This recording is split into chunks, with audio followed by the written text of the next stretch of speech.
Sono in viaggio per la campagna della Sabina. Ho un appuntamento con i miei fratelli nella villa di Carlo, a Cantalupo. Eccomi qua! Ciao! Ciao! Ciao! Quando papà fece il famoso ladro di biciclette, papà vostro organizzò una proiezione a Parigi, alla Salle Pleyel. Da quel momento l'America ha visto il film grazie a quella proiezione organizzata da vostro padre e vinse l'Oscar. Questo pannello sono rappresentati i personaggi di responsabilità della contrada della Silva. Tra queste Mario Verdone.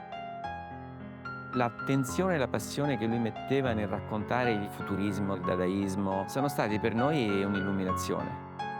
Papà fu uno dei primi critici a capire la potenza che rappresentava la dolce vita e lui scrisse una recensione meravigliosa. Papà venne attaccato. Mio padre perse il lavoro per salvare Federico Fellini. Non era uno settoriale, sapeva sempre guardare al film e contemporaneamente guardare alla società che l'aveva prodotto. Tuo padre ha scritto poi dei libri sul circo meravigliosi. Lui mi ha fatto capire l'importanza del circo nella vita dell'umanità. A un certo punto papà sempre fa così. Una volta c'era Gianmaria Volonté dietro e mi disse: "Mi scusi, ma lei è il padre di Carlo Verdone, l'attore?"